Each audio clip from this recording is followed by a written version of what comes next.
Mesdames, Messieurs, peuple congolais, je vais ici traiter ce matin, du 24 septembre 2019, les news du Sassou Londres. Donc, j'aurai ici l'affaire Sassou Nguesso, Florent Tiba, Robert Dabira, Blaise Zonza. Mesdames, Messieurs, peuple congolais. Commençons d'abord par le dictateur Denis Sassou Nguesso. Celui-ci vient d'être privé de la grande vadrouille aux États-Unis, et notamment à New York. Et pourquoi? Parce que, bon, ben, déjà peut-être son copain Desca a dû le conseiller que, attention, eh, là-bas les Américains ne badinent pas. Donc, le FBI a fait peur au dictateur Sassou Nguesso. Donc, fini les selfies. Eh bien oui. Et pourquoi? Parce que vous avez entendu parler dans tous les médias et aussi sur les réseaux sociaux, notamment ceux de la résistance contre la dictature de Sassou Nguesso. Voici les chefs d'accusation, les menaces qui pèsent sur les dictateurs Sassou Nguesso. Trafic de drogue. Parce que les Américains ont intercepté un bateau du cartel mexicain qui partait du Venezuela pour Pointe-Noire, au Congo-Brazzaville. Peut-être devait faire escale et ramener la drogue, je ne sais pas où, en Europe, voilà. Donc, vous avez tout compris. Donc, il y a cette affaire-là. Vous avez vu aussi l'affaire des lingots d'or qui ont été saisis par les Américains. Et affaire de Trump Power, la fille du dictateur qui a acheté ce bien pour sa petite fille. On parle beaucoup de blanchiment d'argent. Et donc c'est partout, partout. Il n'arrête pas de faire non seulement des conneries, mais également de piller le Congo-Brazzaville et en essuyant, en souillant l'image.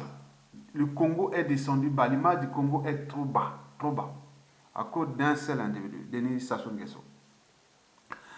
Donc, fini la grande vadrouille. Et donc, il lui reste quand même des no man's land.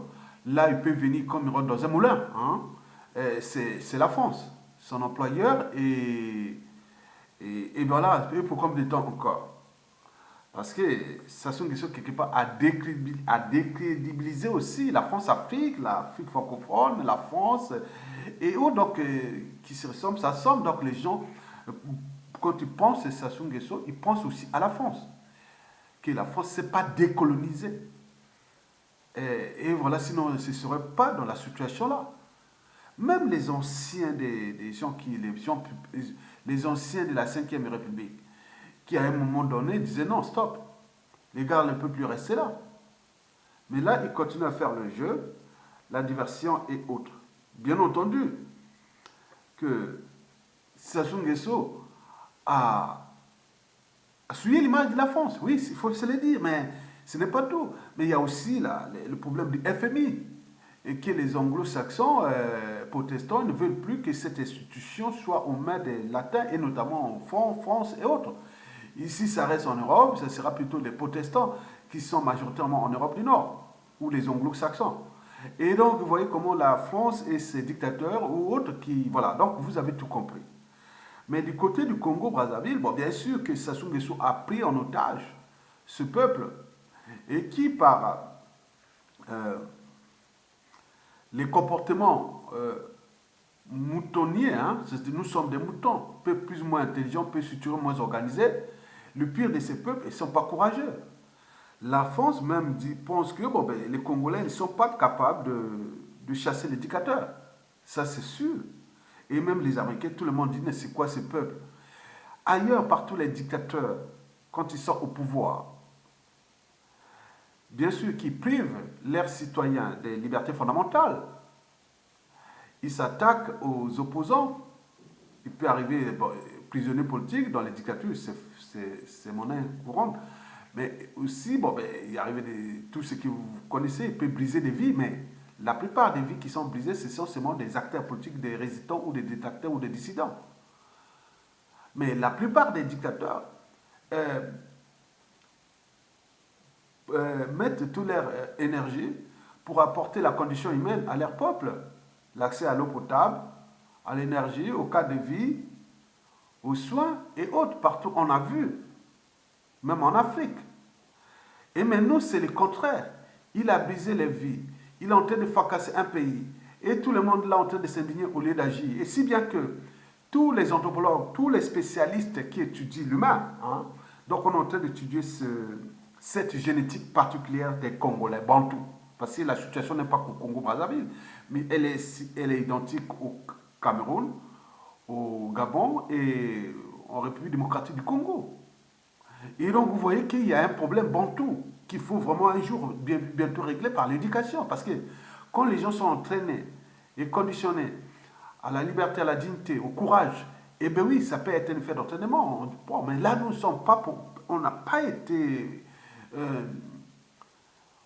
ni entraînés, formés à la liberté. Pourtant, beaucoup d'Africains en Occident ici manifestent et autres. Mais là-bas, on est là, tombé bas. Et ça sont en train de fracasser ce pays. Bon, en attendant, mais nous allons récupérer beaucoup de choses qui seront déjà... Oui, il faudra des années pour restaurer ce pays si on ne s'entend pas ensemble.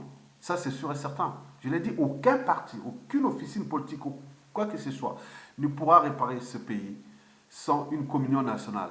Donc le mal est profond. Il est déjà politique, économique, social, humanitaire, mais également mental. Il faut se dire que nous avions des problèmes mentaux au pays déjà. Quand les gens n'ont plus de conviction, les gens sont comme des girouettes, des opportunistes et autres, des officines, alors que le pays est en train de se fracasser. Et donc, vous n'avez oublié de prendre les responsabilités, même ceux qui l'ont ramené Sassou Nguesso au pouvoir. Et beaucoup ont été assassinés, d'autres terrés comme des rats, certains emprisonnés, et une poignée d'individus restent encore avec lui, mais qu'il est en train de les neutraliser aussi. Et, mesdames, messieurs, donc, la responsabilité ici est individuelle et collective. En tant que citoyen, vous avez ce droit et devoir de se situer pour chasser les dictateurs. Au final, nous n'avons pas de chasse à l'homme, ni de mort d'homme, mais nous allons rendre seulement justice. Et cette justice, personne ne peut prendre les responsabilités aujourd'hui de dire que la justice sera faite comme ça. Ça sera l'expression de la volonté générale. Voilà. Est-ce qu'on veut pendre certains individus? Est-ce qu'on veut l'emprisonner? Est-ce qu'on veut... Donc on ne sait pas. Pour l'instant, personne ne peut donner la réponse que bon, telle personne sera pendue, d'autres emprisonnés, d'autres... voilà. Donc ce n'est pas possible en ce moment, non. La priorité que le dictateur dégage est son système. Et qui nous fout la paix parce que les Congolais seront libres, dignes et heureux sans les tyrans. Donc aujourd'hui, vous venez de comprendre que il est privé déjà des séjours dans le continent américain, sur le continent américain. Il lui reste l'Europe, l'Asie et l'Afrique, et là il fait des vadrouilles. Bon, puis pour combien de temps encore? Mesdames, Messieurs, deuxième affaire, c'est l'affaire Florent Tchiba. Vous savez, quand vous voyez le comité militaire du parti, après l'assassinat du commandant Marien Ngouabi, suivi du cardinal Émile Biayinda, c'est-à-dire 18 mars 1977, assassinat du président en exercice, le commandant Marien Ngouabi, à l'âge de 39 ans. Puis, 2 jours plus tard, le prédécesseur de Marien Ngouabi disparaît de la famille, le 19 mars. Et au 25 mars, 6 jours après, il était assassiné. Et on ne connaît pas là où se trouve son corps. Quant au premier cardinal noir africain, le cardinal Émile Biayinda fut assassiné le 22 mars 1977. Donc, en espace de moins d'une semaine, il y a eu 2 présidents assassinés, plus le premier cardinal africain. Et donc, toute une chaîne comment on appelait ça, l'officialisation du crime d'État comme mode de gouvernance, et vous avez tout vu pendant cette folie du 17, ah oui, la folie criminelle du 18 mars 1978 au 2 avril 1977.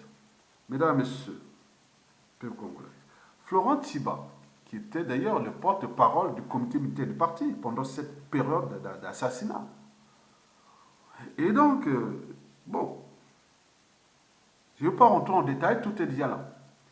Mais Florent Tchiba, moi je ne sais pas, hein, on m'a tout conseillé, on m'a tout dit qu'on n'attaque pas un cadavre. On ne tire pas sur un cadavre. On ne tire pas sur un cadavre.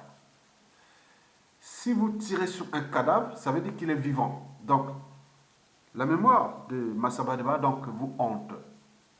Vous allez jusqu'à produire des documents et que vous étiez sous serment pendant la conférence nationale en 1991 et vous n'avez même pas dit, voilà, votre position en 1991 est contradictoire de ce document que vous avez fait sortir, que bon voilà, Massamba Deba avant de, avec vous, Marine Ngouabi avait fait ceci. Attendez, il ne faut pas descendre trop bas. Bien entendu, Sassou Nguesso a utilisé 70% des tickets pour, oui, tous ces coups bas, c'est toujours les tickets qui ont été toujours dans les coups bas, au petit matin et tout quoi. Donc, désolidarisez-vous de Sassou Nguesso, vous les tickets, parce que vous étiez les serviteurs, c'est-à-dire tous les coups tordus, tous les tout bas de Sassou Nguesso passaient toujours par les tickets. C'est ça le problème. Et pourtant, c'est des gens sympas, ils sont des gens, ils s'étendent. Les Téké au Congo s'étendent du nord au sud. C'est l'unique tribu, hein, les groupes ethniques congolais qui s'étendent en longueur de tout le pays. Et ça va au Gabon, même en République démocratique du Congo. Et donc, c'est une tribu qui est stratégique pour notre pays. Et donc, vous devez vous désolidariser de ça. Parce que Florent Tchiba, bon, vous savez que quand le bateau chavire ou coule, c'est les rats qui sortent les premiers. Et parfois, ils apportent la peste. Donc, vous sentez peut-être le bateau couler et vous commencez à fabriquer votre histoire. Mais non, l'histoire est déjà consommée. On ne trafique pas l'histoire. Donc, vous avez cette chance-là, que ça soit là, et vous êtes encore là parce que beaucoup, on ne sait pas qu'est-ce qu'on peut vous faire. Parce que beaucoup disent non, mais si on ne retrouve pas le corps de Massamba Deba, le vôtre, on ne va pas le retrouver aussi après. Vous voyez déjà ça? Si on ne retrouve pas le corps de Massamba Deba, il faut aller voir. Moi, c'est une situation qui est congolaise, mais également géopolitique, nord-sud. Et donc, vous voyez cette tension-là qui est la vive, cette mémoire. Vous êtes venu raviver cette mémoire. Qui Massamba Deba aurait écrit, aurait fait ça. Attendez, il est mort là depuis plus de 41 ans. Donc, arrêtez. Ne venez pas attaquer nos morts. Ils sont morts dignement. On ne sait pas dans les conditions qu'on l'a traité. A-t-il été torturé? Il a eu quoi? Qu'est-ce qu'il a fait? Donc, on ne sait pas. Ce fut quand même le meilleur des présidents du Congo. Entre 1963 et 1968. C'est le meilleur aujourd'hui. De tous les 6 passés. C'est le meilleur. En ce moment. Bon, donc, vous avez tout compris. Donc, gardez un peu une part d'humanité. Si vous restez en vie, bien entendu, vous allez répondre à cette situation, puisque ça va commencer. La justice n'a jamais été faite au Congo. Donc, cette mémoire qui est déjà douloureuse pour tout le monde, et voilà. Donc, il faut prendre votre responsabilité de laisser les morts tranquilles. Au moment venu, la justice vous retrouvera. Troisième affaire, c'est l'affaire Dabira. Robert Dabira. Oui, Dabira est mêlé avec les trucs du beach et de tous les coups d'État sanglants de 1997 jusqu'aux opérations point. Bon, il fait partie des derniers survivants, hein, avec les Jean-François Ndengue et tous les autres. Beaucoup, tous sont en train de mourir. Les Adois, Avoukou, Tchourou, et tous ils sont morts. Donc, Sassou, elle allait tranquille, comme il avait dit que je partirai, mais sans les témoins de mes crimes. Et là, vous êtes en train de partir, mais attendez, on nous a signalé que Dabira serait dans un état clinique, voilà, il serait malade, quoi. Il est dans un état clinique, vraiment critique. Donc, est-ce qu'on va l'évacuer en France? Est-ce qu'il reste là-bas? Donc, on ne sait pas. Et donc, le problème qui pose là, parce que je dis, bon, quel pacte ils ont signé pour que Sassou reste en vie, jamais arrêté, et ce sont vous qui viennent le servir, et vous mourrez un à un. Ils vous emprisonnent comme des moutons, ils vous fait tomber comme des quilles. Dans un bowling, on lance les quilles comme ça, brrr, il va tomber voilà. On laisse la boule et il va tomber les quilles là-bas, dans un bowling. Donc, il tue quand il veut. Et il est là tranquille. Et donc, vous êtes en train de mourir. Chacun dit à qui le tour. Si Dabira partait, après peut-être qu'il pourra arriver au Kombi Salissa, peut-être qu'il pourra arriver même Mokoko, il pourra arriver d'autres personnes. Mais lui, il est là tranquille. Et c'est révoltant. Avec cette génération-là, de ces Congolais, qui ont été entraînés et conditionnés à la soumission, à la lâcheté, simplement pour aller servir Sassou Nguesso. Et après, il les tue comme il veut. Mais cette histoire ne date pas que d'aujourd'hui, elle date depuis les années 1968, où il y a une culture de la naïveté, de la passivité, de la lâcheté. Il est passé comme la lettre à la poste, partout Sassou Nguesso passe. Vous allez vous le prendre où? Non, ce n'est pas notre génération, on ne veut plus de ces gens naïfs. Quelqu'un vous trahit une première fois. Et s'il revient vers vous pour une deuxième fois, ce n'est pas pour vous aider, c'est pour vous neutraliser. Donc, les gens ne savent même plus le sens du détail. Savoir que, attention, danger. Mais, je ne sais pas comment vous allez gérer ça, c'est vos enfants, petits-enfants, parce que tous ces gens qui ont financé des crimes de sang depuis le coup d'État de 97 à nos jours, et tous ces crimes-là. Mais peut-être ils vont mourir, mais l'air des enfants, il restera toujours cette hantise, cette lourde mémoire. Avant tout, il n'y avait pas Internet, maintenant tout est fait. On tapera les mots-clés, on va trouver le nom d'un grand-père, d'un père ou autre qui a tué les gens, qui a massacré, qui a fait quoi. Et vous ne voulez pas laver votre honneur avant la mort. Et vous allez laisser ça aux enfants, aux petits-enfants, hein, qui vont gérer ça. Ce n'est pas possible, ça. C'est une lâcheté. Et ça soit là tranquille. Il est maintenant vomi partout. On lui envoie des lettres de rappel, des vidéos de rappel. N'ayez pas peur. Libère ce pays pour qu'on trouve les solutions et pour gérer ce problème-là. Du point de vue du droit, oui, justice doit passer. Si certains peuvent être pendus, d'autres peut-être pas, ou autres, je ne sais pas. Je ne sais pas. La situation dans laquelle, ou par laquelle on va sortir de cet enfer. Nous sommes l'enfer au XXIe siècle au Congo. La dictature la plus féroce du continent noir, au début de ce XXIe siècle. Cette dictature France-Afrique. Et qui, l'image de la France-Afrique est souillée, l'Afrique francophone est souillée partout. On force là, mais ça ne passe pas. Donc il faut une transformation. Pour se transformer, il faut ces dictateurs-là dégagent. C'est leur dernier cycle de vie. Il est vomi aux États-Unis, Sassou Nguesso. Il est partout. Vous ne pouvez pas dire, ah tiens, tout a changé, bon, ben, je prends mes responsabilités et de les dégager. On dégage, on trouve un consensus, les moyens d'apaisement au lieu de tuer les gens autres, mais on va dans ce sens-là. Mais vous êtes là en train de s'indigner, de pleurer que ça soit en train de tuer nos papas, nos mamans. Attendez, vous êtes qui? Lui, il a quel droit, quel pouvoir?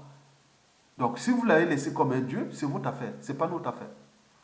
Mesdames, Messieurs, donc, l'affaire d'Abirala est quand même minable. Et que celui qui a été là, il laisse là, on ne peut pas prendre des responsables. Donc, ils ont des pactes, peut-être que, voilà, lui, il est le gourou, il est ceci, bon, il va vous neutraliser tranquillement, et vous allez laisser la merde à qui? Aux générations actuelles et futures, parce que ces affaires-là seront gérées au sein de vos familles. Le nom d'Abira, retenez bien, comme Florent Tiba, même si c'est mélangé beaucoup de Tiba, Teke, mais d'Abira, il n'y en a pas beaucoup au Congo. Et donc, ce nom sera des générations aux générations. Et si vous ne l'avez pas cet honneur-là avant qu'il meure, mais vous êtes foutus. C'est comme les Sassou. Sassou au Congo, ça sera vraiment... Ah non, c'est pas possible. Donc, préparez-vous individuellement et collectivement à l'échelle de vos familles à subir cette mémoire qui est déjà lourde, douloureuse pour vous et pour tout le monde. Donc, ce n'est qu'un conseil. Donc, par conséquent, ceux qui viennent encore pleurer, que ce soit fait ci, pas ça, pas ci, c'est vos affaires. Nous, le but est qu'ils dégagent. Nous, on n'a plus besoin de s'indigner qu'ils viennent s'asseoir à faire ça, s'asseoir à tuer ça, s'asseoir à faire. Non, mais ça vous donner trop d'importance. Nous, on n'a pas besoin de cette importance, qui n'a même pas mérité. Mesdames et messieurs, peuple congolais. Bon, maintenant, je termine par l'affaire de Blaise Zonza. Oui. Celui qui était, bon, sur avec les Guy Parfait Kolela. Hein? C'était la campagne de Guy Parfait Kolela qui nous a. Voilà. Donc, après, il avait changé d'avis. Et après, il s'est retrouvé, il voulait aller faire la campagne de RDC là, en 2018. Il devait aller vers le Congo central, bas Congo là-bas, vers, je ne sais pas qu'est-ce qu'il devait aller soutenir un candidat là-bas. Et c'est pas, non, mais maintenant je vais rentrer là-bas au RDC, je vais faire ma campagne. Voilà. Maintenant, là, on vient d'entendre qu'il soutient, il revient maintenant comme pour soutenir Denis Christophe Sassou Nguesso, celui qui a volé tout ce pétrole-là. Eh bien oui, c'est terrible. Donc, vous imaginez que tous ceux qu'on dit comme intellectuels et autres sont descendus aussi bas. Et Blaise, comment on appelle, Blaise Zonza, c'est un cas d'école. C'est malheureux parce que moi, quand je l'ai rencontré plusieurs fois, même on partage des trucs sur Facebook de temps en temps, c'est malheureux quoi. Un garçon aussi intelligent, mais pas de conviction. Vous savez, hein, après Sassou Nguesso, vous, les gens comme faut aller peut-être regrouper autour de la tribu, hein, ou chercher des gens qui sont comme vous, parce que beaucoup n'aiment pas travailler avec ces gens comme ça. Ça, c'est des gens qui peuvent vous trahir vraiment facilement. Je ne sais pas quelle est votre personnalité profonde, parce que vous changez tout ça comme des girouettes. Je ne sais pas. Hein. Bon, c'est malheureux, hein, Blaise Zonza, parce que tu es quelqu'un au niveau écriture, c'est très bien, la cognition est bonne, mais votre problème, c'est la personnalité. Et donc, la personnalité dans la vie, on peut être intelligent comme toi, on peut être tout ce qu'on fait, mais la personnalité, c'est très important. Mais aujourd'hui, je ne vois pas, beaucoup on parle dans les réseaux, je vois qu'il va travailler avec un gars comme ça. Bon, si Kiki prend le pouvoir, bon, ok, vous allez faire votre république des traites et des ceci, des opportunistes et autres, mais ça ne va pas marcher, puisque je dis qu'aucun membre du clan de Sassou Nguesso, c'est-à-dire, vous imaginez que tout ce qui est autour du clan de Sassou Nguesso, l'éducateur, plus la tribu Mboshi, ça ne marchera plus jamais. Ça ne marchera pas. Donc on parlait des Mboshi ou du clan, ça ne marchera pas. Qui veut prendre, si on veut le fracasser, ce pays qui est déjà dans cette situation, on va s'arriver dans des situations compliquées. Et deuxièmement, la partie nord du Congo, on n'en veut plus aussi des nordistes aussi. Mokoko là, on sourcille parce que si on peut aller dans une transition. Mais les gens n'en veulent plus de ce nord-là aussi. Donc, vous comprenez à quel niveau nous sommes descendus très bas. Et donc, si vous voulez aller travailler avec Denis Christophe Sassou Nguesso, ou tous les services et autres, ils disent que Denis Christophe Sassou Nguesso, au pouvoir, il risque de perdre sa vie. Et le pays va se retrouver dans un bain de sang. Ça, c'est connu. Arrivé Jean-Dominique Okemba, ça sera pareil. Et donc, leur solution-là, non. Nous avons travaillé ce dossier de la presse Sassou Nguesso dans le clan. On faisait ce qu'on appelle le système d'équation linéaire à 3 inconnus. Bon, si vous allez taper système d'équation linéaire à 3 inconnus. Pour traiter ce système d'équation linéaire à 3 inconnus, on agit par substitution. La méthode, hein, c'est long. Hein. Donc on fait ça, voilà. Donc vous voyez en mathématiques, hein, je ne sais pas niveau aujourd'hui, niveau. Bon, moi je l'ai fait au niveau première année, hein, université en sciences. Et bon, donc je ne sais pas au lycée si encore on fait ça, mais je ne sais pas, mais c'est intéressant, c'est un jeu en fait. Donc nous allons traiter la première inconnue, c'est Sassou. Va-t-il partir, va laisser, va créer le chaos. Après Jean-Dominique Okemba, Denis Christophe Sassou Nguesso, ça c'est le plus affiché. Mais on est arrivé à la même conclusion. Aucun d'eux ne prendra le pouvoir après 2021, ni autre, d'ici peu. Donc on le sait. Et même la France qui soutient sait bien que ça risque de créer un bain de sang. du chaos. Et le chaos qui va le perdre. Le peuple a tout perdu déjà. Qui va le perdre, ce sont les clans, Sassou Nguesso et tout ce monde-là. Et déjà, sur les vidéos précédentes, je vous dis qu'il y a un élément de Mboshi, il dit il faut que nous cherchions à apaiser les situations pour chercher les circonstances atténuantes. Il faut dégager Sassou Nguesso. Parce que nous, Mboshi, on risquera d'être chassés partout.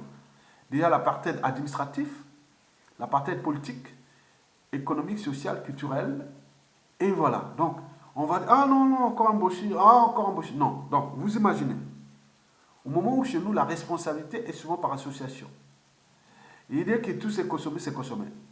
Donc, il faut trouver les circonstances que, vous voyez, tous les Mboshi ne sont pas aussi bêtes, ils ne sont pas aussi ceci, ils ne sont pas tous les criminels. Même si on a mélangé à l'époque, les Mboshi c'était tous les nordistes. Maintenant, aujourd'hui, on sait que ces Mboshi sont là, autres, mais ce n'est pas tout. Donc, nous devons trouver les solutions de sortie pour que personne ne soit laissé pour compte, que la responsabilité ne soit pas par association. C'est mon combat pendant la chute et la presse à Sassou Nguesso.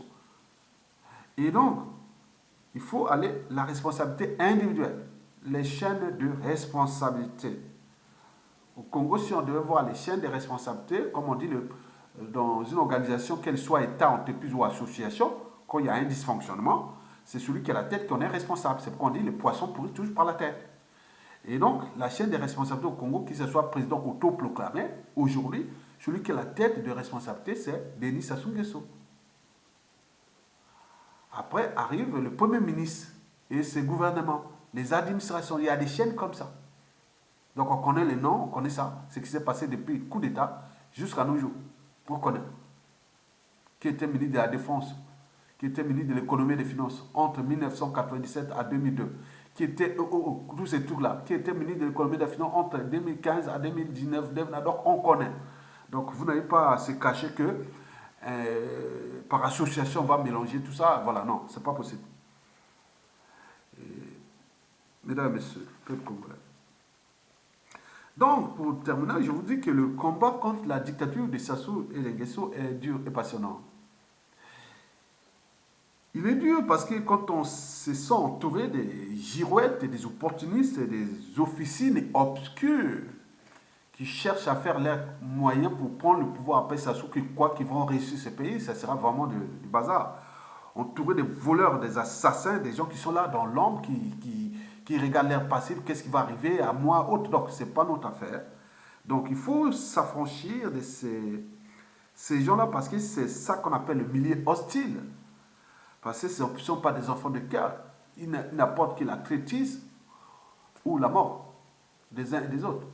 Donc, il faut éviter ces gens-là. Mais le combat devient passionnant parce que quand on se sent entouré des gens qui ont la conviction, qui ont la même mission que vous. Et au Congo, il y a encore des gens qui ont la conviction, qui ont leur conviction, qui ont le sens de l'intérêt général et qui ont le sens du vivre ensemble.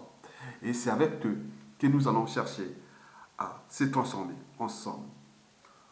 Autour de ces mots-clés-là, à vous de choisir votre mot-clé pendant et après la chute de Sassou Nguesso. Voilà des mots-clés qui risquent d'arriver. Élection, chaos, transition, guerre, devoir de mémoire, restauration, justice, chasse à l'homme. Bon, donc, vous avez ces mots-clés-là. À vous de choisir votre mot-clé. Moi, la mienne, j'ai choisi transition, restauration, justice, devoir de mémoire. Mesdames, Messieurs, je vous remercie.